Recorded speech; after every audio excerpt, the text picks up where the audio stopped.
लीजिए सुनिए।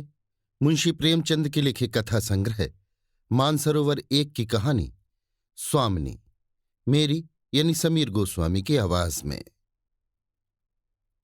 शिवदास ने भंडारे की कुंजी अपनी बहू राम प्यारी के सामने फेंक कर अपनी बूढ़ी आंखों में आंसू भरकर कहा, बहू, आज से गिरस्ती की देखभाल तुम्हारे ऊपर है।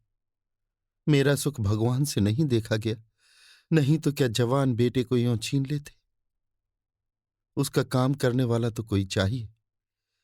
एक हल तोड़ दूं तो गुजारा न होगा। मेरे ही कुकर्म से भगवान का ये कोप आया है और मैं ही अपने माथे पर उसे लूंगा। बिरजू का हल अब मैं ही संभालूंगा। अब घर की देखरेख करने वाला, धरने उठाने वाला तुम्हारे सिवा दूसरा कौन है। रो मत बेटा, भगवान की जो इच्छा थी वो हुआ और जो इच्छा होगी वो होगा। हमारा तुम्हारा क्या बस है। मेरे जीते जी तुम्हें कोई टेढ़ी आंख से देख भी न सकेगा। तुम किसी बात का सोच मत किया करो। बिरजू गया तो मैं तो अभी बैठा ही हुआ हूं। राम प्यारी और राम दुलारी दो सगी बहनें थीं। दोनों का विवाह मथुरा और बिरजू दो सगे भाइयों से हुआ। दोनों बहनें नेहर की तरह ससुराल में भी प्रेम और आनंद से रहने लगीं। शिवदास को पेंशन मिली। दिन भर द्वार पर गपशप करते, भरा पूरा परिवार देखकर प्रसन्न होते और अधिकतर धर्म चर्चा में लगे रहते थे। लेकिन देवगति से बड़ा लड़का बिरजू बीमार पड़ा और आज उसे मरे हुए 15 दिन बीत गए। आज क्रियाकर्म से फुर्सत मिली और शिवदास ने सच्चे कर्मवीर की भांति फिर जीवन संग्राम के लिए कमर कस ली। मन में उसे चाहे कितना ही दुख हुआ हो, उसे किसी ने रोते नहीं देखा। आज अपनी बहू को देखकर एक क्षण के लिए उसकी आंखें सजल हो गईं, लेकिन उसने मन को संभाला और रुद्ध कंठ से उसे दिलासा देने लगा। कदाचित उसने सोचा था घर की स्वामिनी बनकर विधवा के आंसू पुछ जाएंगे। कम से कम उसे इतना कठिन परिश्रम न करना पड़ेगा। इसलिए उसने भंडारी की कुंजी बहू के सामने फेंक दी थी। वैधव्य की व्यथा को स्वामित्व के गर्व से दबा देना चाहता था। राम प्यारी ने पुलकित कंठ से कहा, यह कैसे हो सकता है दादा कि तुम मेहनत मजदूरी करो और मैं मालकिन बनकर बैठूं। काम धंधे में लगी रहूंगी तो मन बदला रहेगा। बैठे बैठे तो रोने के सिवा और कुछ न होगा। शिवदास ने समझाया, बेटा, देवगति में तो किसी का बस नहीं। रोने धोने से हलकानी के सिवा और क्या हाथ आएगा। घर में भी तो 20 काम है। कोई साधु संत आ जाए, कोई पाहुना ही आ पहुंचे तो उनके सेवा सत्कार के लिए किसी को घर पर रहना ही पड़ेगा। बहू ने बहुत से हीले किए, पर शिवदास ने एक न सुनी। शिवदास के बाहर चले जाने पर राम प्यारी ने कुंजी उठाई तो उसे मन में अपूर्व गौरव और उत्तरदायित्व का अनुभव हुआ।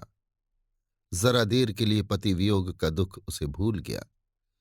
उसकी छोटी बहन और देवर दोनों काम करने गए हुए थे। शिवदास बाहर था।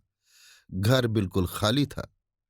इस वक्त वो निश्चित होकर भंडारे को खोल सकती है। उसमें क्या क्या सामान है, क्या क्या विभूति है, ये देखने के लिए उसका मन लालायित हो उठा। इस घर में वो कभी ना आई थी। जब कभी किसी को कुछ देना या किसी से कुछ लेना होता था, तभी शिवदास आकर इस कोठरी को खोला करता था। फिर उसे बंद कर वो ताली अपनी कमर में रख लेता था। राम प्यारी कभी कभी द्वार की दरारों से भीतर झांकती थी, पर अंधेरे में कुछ न दिखाई देता।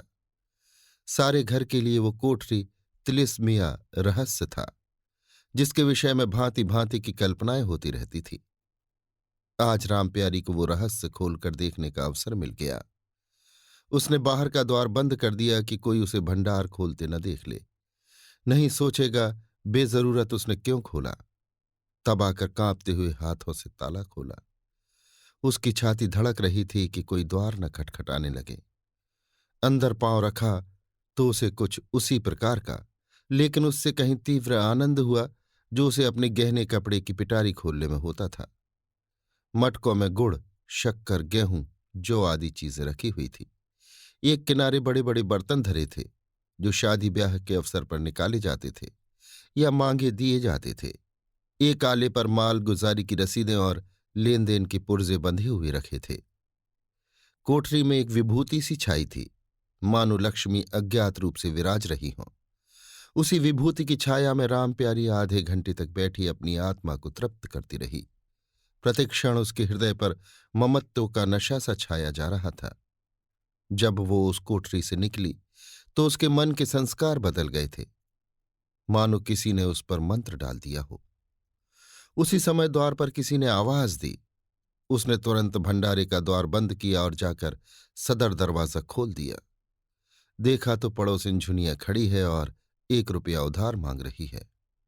राम प्यारी ने रुखाई से कहा, अभी तो 1 पैसा घर में नहीं है जीजी, क्रियाकर्म में सब खर्च हो गया। जुनिया चकरा गई। चौधरी के घर में इस समय 1 रुपया भी नहीं है। ये विश्वास करने की बात न थी। जिसके यहां सैकड़ों का लेन देन है, वो सब कुछ क्रियाकर्म में नहीं खर्च कर सकता। अगर शिवदास ने बहाना किया होता तो उसे आश्चर्य न होता। प्यारी तो अपने सरल स्वभाव के लिए गांव में मशहूर थी। अक्सर शिवदास की आंखें बचाकर पड़ोसियों को इच्छित वस्तुएं दे दिया करती थी।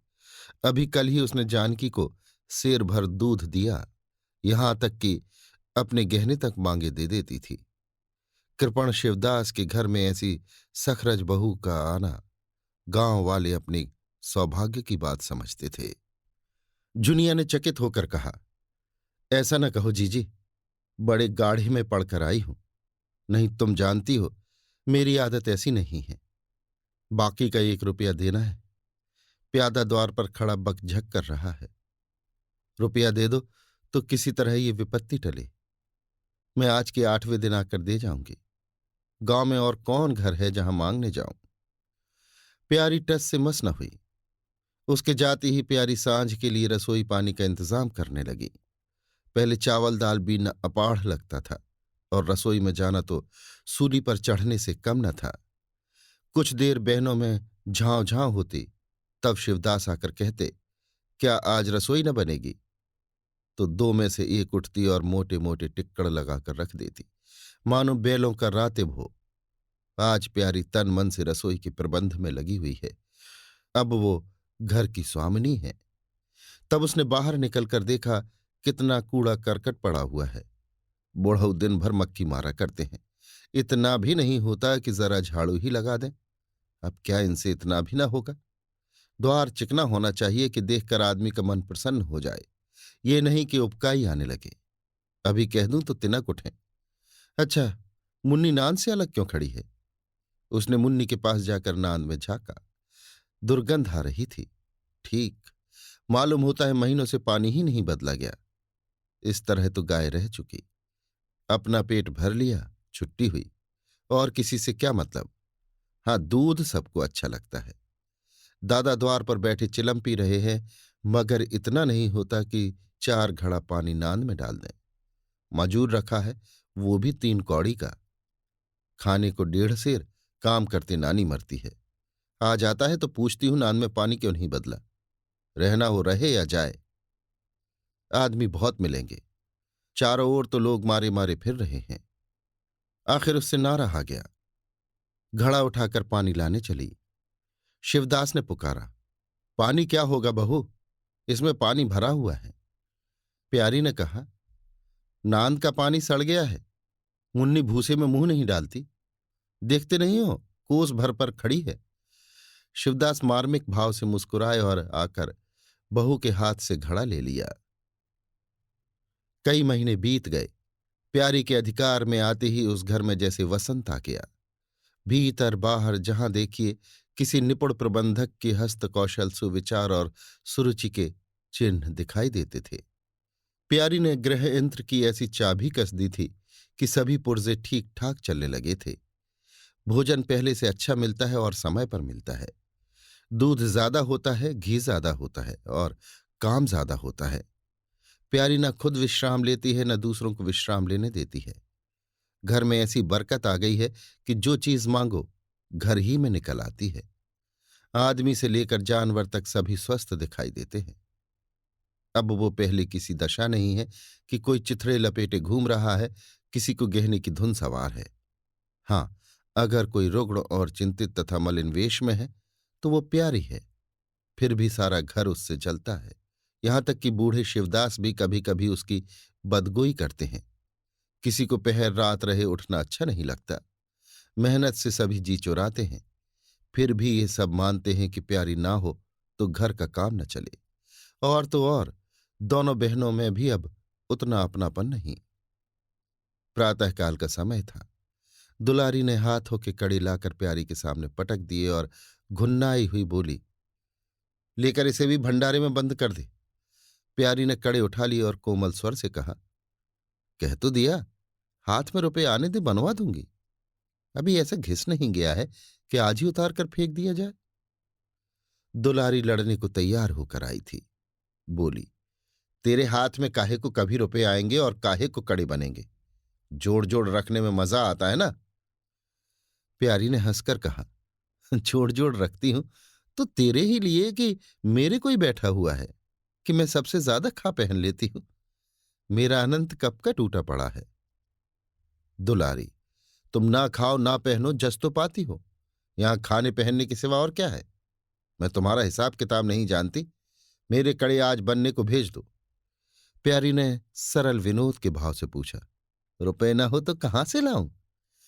दुलारी ने उद्दंडता के साथ कहा, मुझे इससे कोई मतलब नहीं, मैं तो कड़े चाहती हूं। इसी तरह घर के सब आदमी अपने अपने अवसर पर प्यारी को दो चार खरी खोटी सुना जाते थे और वो गरीब सबकी धौंस हंसकर सहती थी। स्वामी का ये धर्म है कि सबकी धौंस सुन ले और करे वही जिसमें घर का कल्याण हो। स्वामित्व के कवच पर धौंस ताने धमकी किसी का असर न होता। उसकी स्वामिनी की कल्पना इन आघातों से और भी स्वस्थ होती थी। वो गृहस्थी की संचालिका है। सभी अपने अपने दुख उसी के सामने रोते हैं, पर जो कुछ वो करती है वही होता है। इतना उसे प्रसन्न करने के लिए काफी था। गांव में प्यारी की सराहना होती थी। अभी उम्र ही क्या है, लेकिन सारे घर को संभाले हुए है।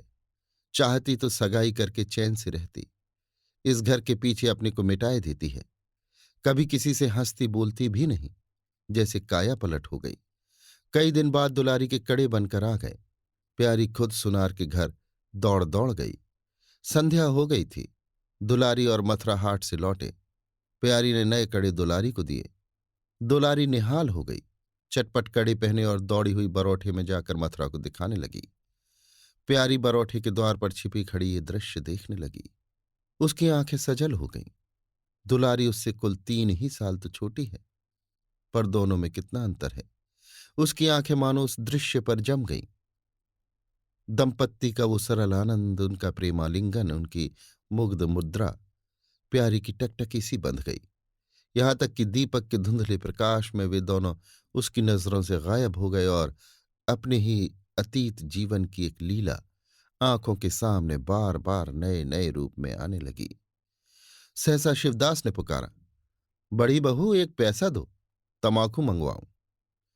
प्यारी की समाधि टूट गई। आंसू पहुंचती हुई भंडारे में पैसा लेने चली गई। एक एक करके प्यारी के गहने उसके हाथ से निकलते जाते थे। वो चाहती थी मेरा घर गांव में सबसे संपन्न समझा जाए, और इस महत्वाकांक्षा का मूल्य देना पड़ता था। कभी घर की मरम्मत के लिए और कभी बैलों की नई गोई खरीदने के लिए, कभी नातेदारों के व्यवहारों के लिए, कभी बीमारों की दवा दारू के लिए रुपए की जरूरत पड़ती रहती थी।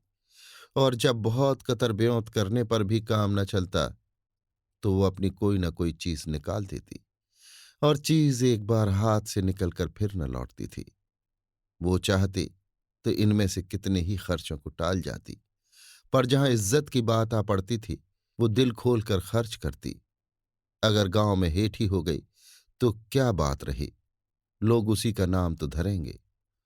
दुलारी के पास भी गहने थे। दो एक चीजें मथुरा के पास भी थीं, लेकिन प्यारी उनकी चीजें न छूती। उनके खाने पहनने के दिन हैं, वे इस जंजाल में क्यों फंसे। दुलारी को लड़का हुआ तो प्यारी ने धूम से जन्मोत्सव मनाने का प्रस्ताव किया। शिवदास ने विरोध किया। क्या फायदा, जब भगवान की दया से सगाई ब्याह के दिन आएंगे तो धूमधाम कर लेना। प्यारी का हौसलों से भरा दिल भला क्यों मानता। बोली, कैसी बात कहते हो दादा, पहलौठे लड़के के लिए भी धूमधाम ना हुई तो कब होगी?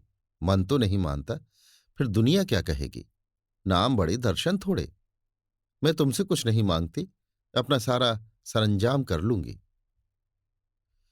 गहनों के माथे जाएगी और क्या? शिवदास ने चिंतित होकर कहा। इस तरह ही एक दिन धागा भी न बचेगा। कितना समझाया, बेटा भाई भौजाई किसी के नहीं होते। अपने पास दो चीजें रहेंगी तो सब मुंह जोहेंगे, नहीं कोई सीधे बात भी न करेगा।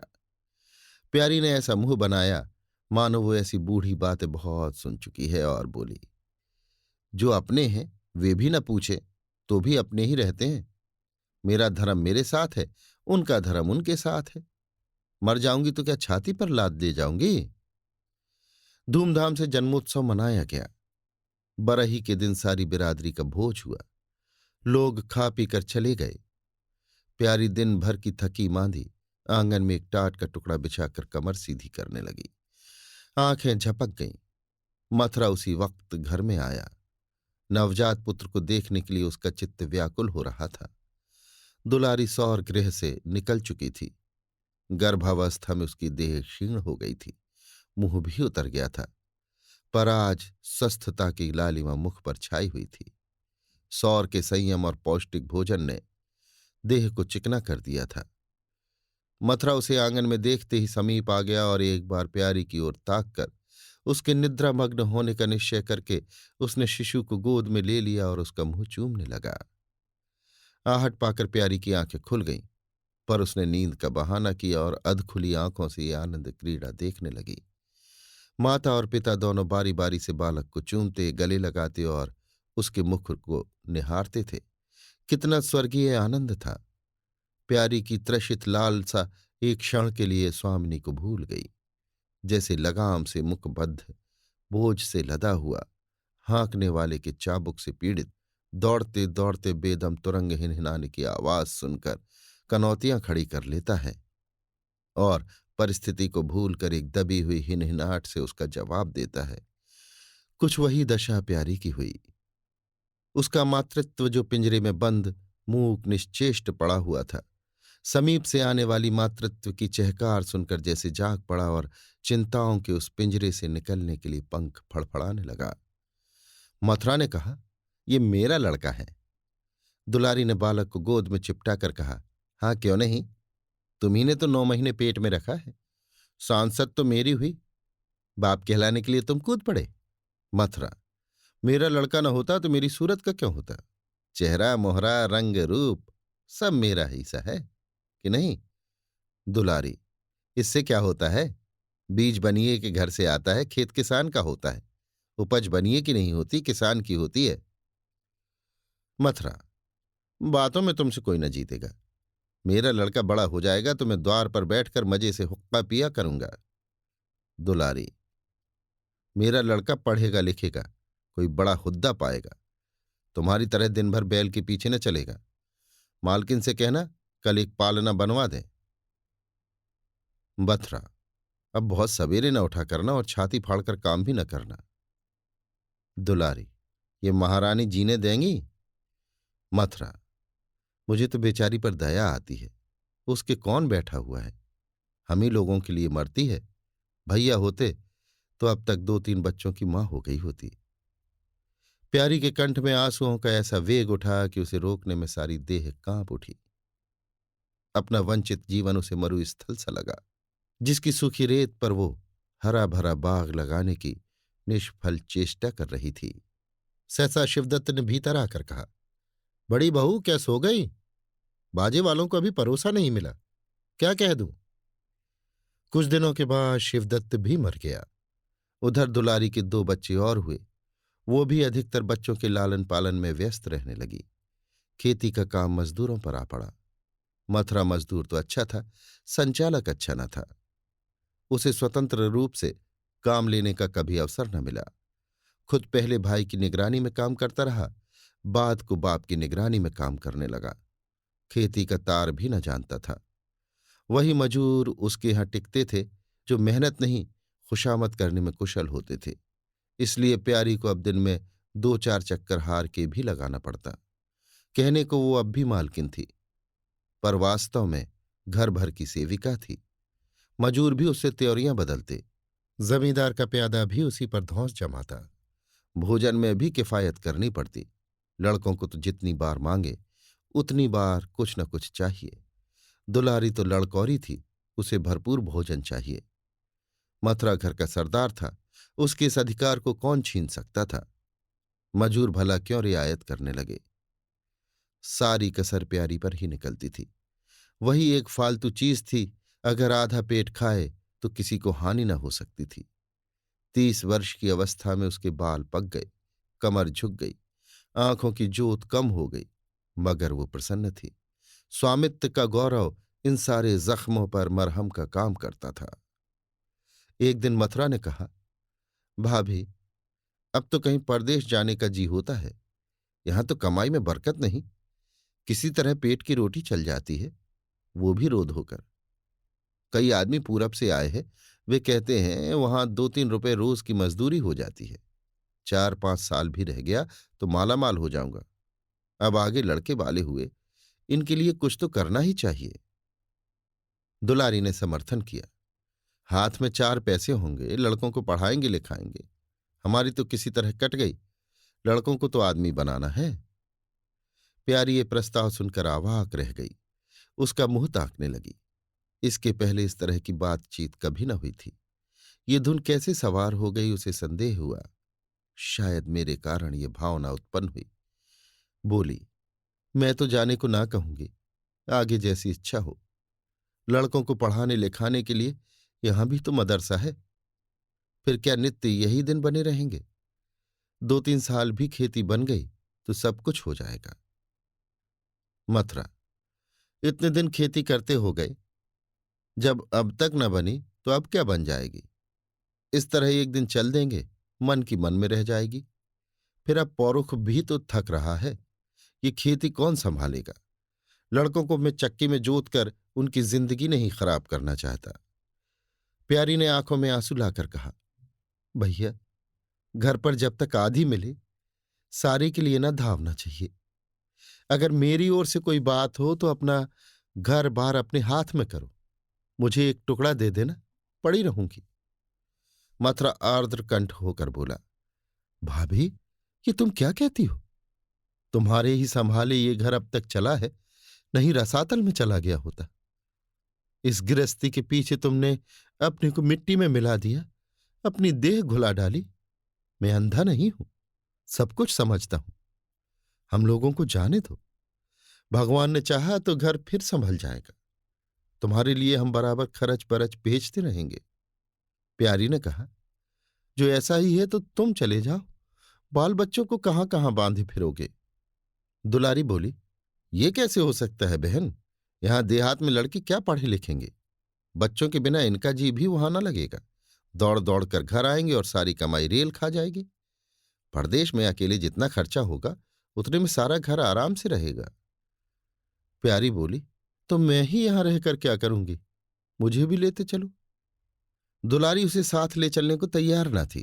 कुछ दिन जीवन का आनंद उठाना चाहती थी। अगर परदेश में भी ये बंधन रहा तो जाने से फायदा ही क्या? बोली, बहन, तुम चलती तो क्या बात थी, लेकिन फिर यहां का कारोबार तो चौपट हो जाएगा। तुम तो कुछ न कुछ देखभाल करती ही रहोगी। प्रस्थान की तिथि के एक दिन पहले ही राम प्यारी ने रात भर जागकर हलवा और पूरियां पकाईं। जब से इस घर में आई, कभी एक दिन के लिए अकेले रहने का अवसर नहीं आया। दोनों बहनें सदा साथ रहीं। आज उस भयंकर अवसर को सामने आते देखकर प्यारी का दिल बैठा जाता था। वो देखती थी मथुरा प्रसन्न है, बाल वृंद यात्रा के आनंद में खाना पीना तक भूले हुए हैं, तो उसके जी में आता वो भी इसी भांति निर्द्वंद रहे, मोह और ममता को पैरों से कुचल डाले। किंतु वो ममता जिस खाद्यान्न को खा खा कर पली थी, उसे अपने सामने से हटाए जाते देखकर क्षुब्ध होने से न रुकती थी। दुलारी तो इस तरह निश्चिंत होकर बैठी थी मानो कोई मेला देखने जा रही है। नई नई चीजों को देखने, नई दुनिया में विचरने की उत्सुकता ने उसे क्रियाशून्य सा कर दिया था। प्यारी के सिरे सारे प्रबंध का भार था। धोबी के घर से सब कपड़े आए हैं या नहीं, कौन कौन से बर्तन साथ जाएंगे, सफर खर्च के लिए कितने रुपए की जरूरत होगी। एक बच्चे को खांसी आ रही थी, दूसरे को कई दिन से दस्त आ रहे थे। उन दोनों की औषधियों को पीसना कूटना आदि सैकड़ों ही काम व्यस्त किए हुए थे। लड़कोरी न होकर भी वो बच्चों के लालन पोषण में दुलारी से कुशल थी। देखो, बच्चों को बहुत मारना पीटना मत। मारने से बच्चे जिद्दी या बेहया हो जाते हैं। बच्चों के साथ आदमी को बच्चा बन जाना पड़ता है। जो तुम चाहो कि हम आराम से पड़े रहें और बच्चे चुपचाप बैठे रहें, हाथ पैर न हिलाएं, तो ये हो नहीं सकता। बच्चे तो स्वभाव के चंचल होते हैं। उन्हें किसी न किसी काम में फंसाए रखो। धेले का खिलौना 1000 घुड़कियों से बढ़कर होता है। दुलारी इन उपदेशों को इस तरह बेमन होकर सुनती थी मानो कोई सनक कर बक रहा हो। विदाई का दिन प्यारी के लिए परीक्षा का दिन था। उसके जी में आता था कहीं चली जाए जिसमें वो दृश्य देखना न पड़े। घड़ी भर में ये घर सूना हो जाएगा। वो दिन भर घर में अकेली पड़ी रहेगी, किससे हंसेगी बोलेगी, ये सोचकर उसका हृदय कांप जाता था। ज्यों ज्यों समय निकट आता था उसकी वृत्तियां शिथिल होती जाती थी। वो कोई काम करते करते जैसे खो जाती थी और अपलक नेत्रों से किसी वस्तु को ताकने लगती। कभी अवसर पाकर एकांत में जाकर थोड़ा सा रो आती थी। मन को समझा रही थी, ये लोग अपने होते तो क्या इस तरह चले जाते। ये तो मानने का नाता है, किसी पर कोई जबरदस्ती है। दूसरों के लिए कितना ही मरो तो भी अपने नहीं होते। पानी तेल में कितना ही मिले फिर भी अलग ही रहेगा। बच्चे नए नए कुर्ते पहने नवाब बने घूम रहे थे। प्यारी उन्हें प्यार करने के लिए गोद लेना चाहती थी तो रोने का समूह बनाकर छुड़ाकर भाग जाते। वो क्या जानती थी कि ऐसे अवसर पर बहुधा अपने बच्चे भी निष्ठुर हो जाते हैं। 10 बजते बजते द्वार पर बैलगाड़ी आ गई। लड़के पहले ही से उस पर जा बैठे। गांव के कितने स्त्री पुरुष मिलने आए। प्यारी को इस समय उनका आना बुरा लग रहा था। वो दुलारी से थोड़ी देर एकांत गले मिलकर रोना चाहती थी। मथुरा से हाथ जोड़कर कहना चाहती थी, मेरी खोज खबर लेते रहना। तुम्हारे सिवा मेरा संसार में कौन है। लेकिन इस भब्बड़ में उसको इन बातों का मौका न मिला। मथुरा और दुलारी दोनों गाड़ी में जा बैठे और प्यारी द्वार पर रोती खड़ी रह गई। वो इतनी बेवल थी कि गांव के बाहर तक पहुंचाने की भी उसे सुधि न रही।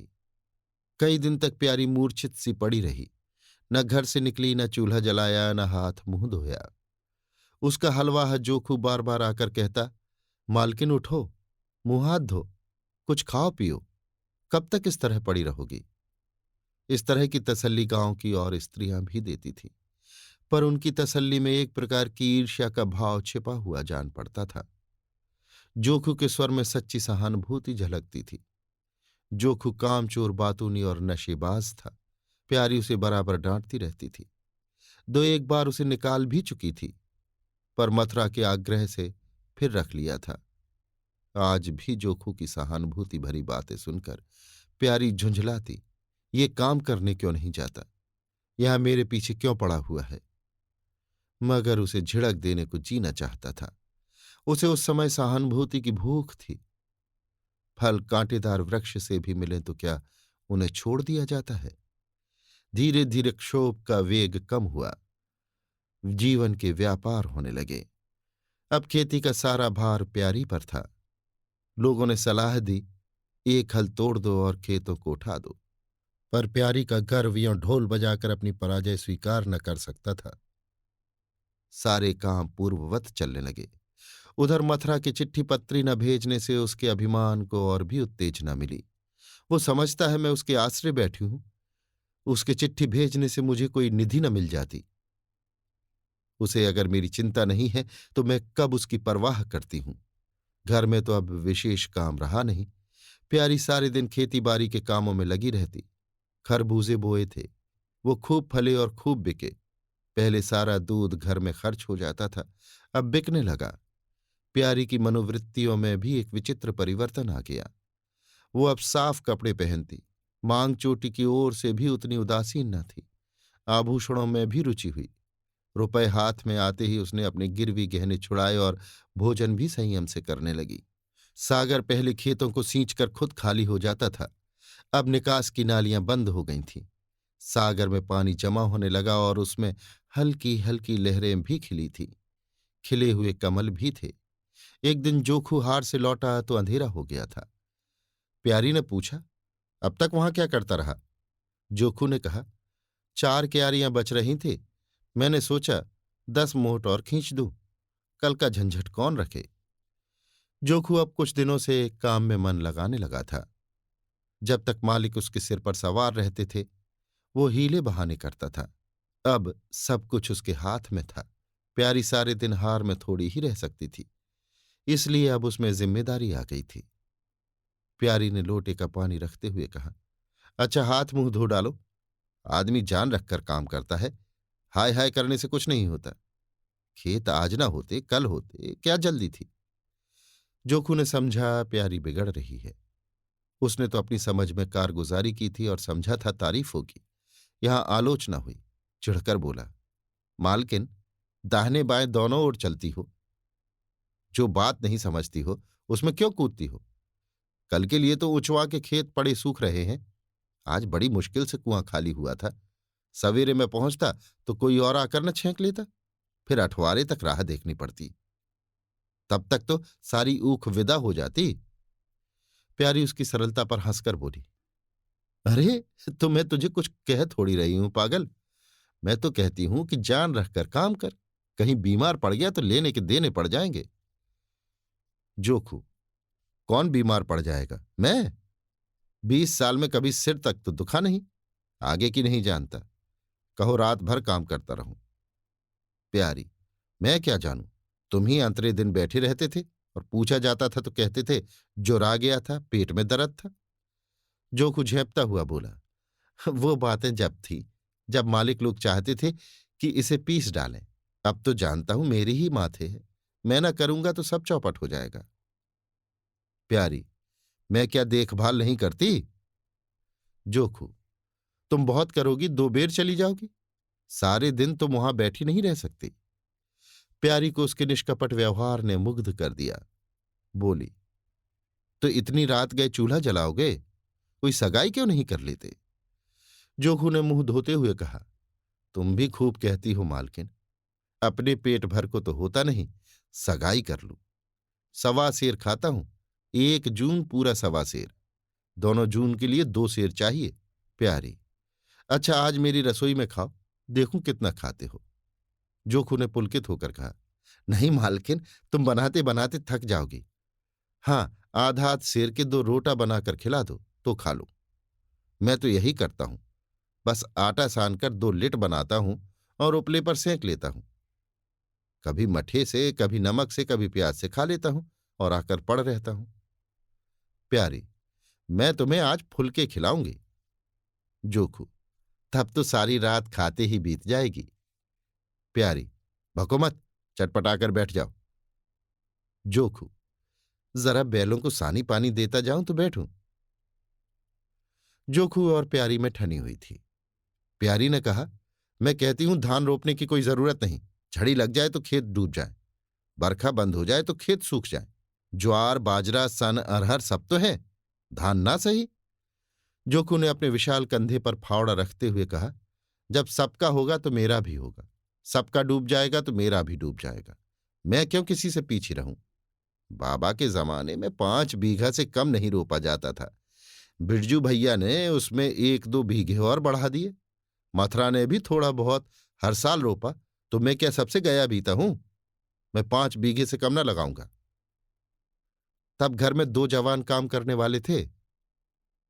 मैं अकेला उन दोनों के बराबर खाता हूं। दोनों के बराबर काम क्यों ना करूंगा? चल झूठा कहीं का। कहते थे 2 सेर खाता हूं, 4 सेर खाता हूं। आध सेर में रह गए। एक दिन तौलो तब मालूम हो। तौला है, बड़े खाने वाले। मैं कहे देती हूं धान न रोपो। मजूर मिलेंगे नहीं, अकेले हलकान होना पड़ेगा। तुम्हारी बला से मैं ही हलकान हूंगा ना। ये देह किस दिन काम आएगी। प्यारी ने उसके कंधे पर से फावड़ा ले लिया और बोली, तुम पहर रात से पहर रात तक ताल में रहोगे, अकेले मेरा जी उबेगा। जोखू को उबने का अनुभव न था। कोई काम ना हो तो आदमी पड़कर सो रहे, जी क्यों उबे। बोला, जी उबे तो सो रहना। मैं घर में रहूंगा तब तो और जी उबेगा। मैं खाली बैठता हूं तो बार बार खाने की सोचती है। बातों में देर हो रही है और बादल घिरे आते हैं। प्यारी ने कहा, अच्छा, कल से जाना, आज बैठो। जोखू ने मानो बंधन में पड़कर कहा, अच्छा। बैठ गया। कहो क्या कहती हो? प्यारी ने विनोद करते हुए पूछा, कहना क्या है? मैं तुमसे पूछती हूं, अपनी सगाई क्यों नहीं कर लेते? अकेले मरती हूं, तब एक से दो हो जाऊंगी। जोखू शर्माता हुआ बोला, तुमने फिर वही बेबात की बात छेड़ दी मालकिन। किससे सगाई कर लूं यहां? ऐसी मेहरिया लेकर क्या करूंगा जो गहने के लिए मेरी जान खाती रहे? प्यारी, ये तो तुमने बड़ी कड़ी शर्त लगाई। ऐसी औरत कहां मिलेगी जो गहने भी न चाहे? जोखू, ये मैं थोड़े ही कहता हूं कि वो गहने न चाहे। हाँ, मेरी जान न खाए। तुमने तो कभी गहनों के लिए हठ न किया, बल्कि अपने सारे गहने दूसरों के ऊपर लगा दिए। प्यारी के कपोलों पर हल्का सा रंग आ गया। बोली, अच्छा, और क्या चाहते हो? जोखू, मैं कहने लगूंगा तो बिगड़ जाओगी। प्यारी की आंखों में लज्जा की एक रेखा नजर आई। बोली, बिगड़ने की बात कहोगे तो जरूर बिगड़ूंगी। जोखू, तो मैं ना कहूंगा। प्यारी ने उसे पीछे की ओर ठेलते हुए कहा, कहोगे कैसे नहीं? मैं कहला के छोड़ूंगी। जोखू, मैं चाहता हूं कि वो तुम्हारी तरह हो, ऐसी गंभीर हो, ऐसी ही बातचीत में चतुर हो, ऐसा ही अच्छा पकाती हो, ऐसी ही किफायती हो, ऐसी ही हंसमुख हो।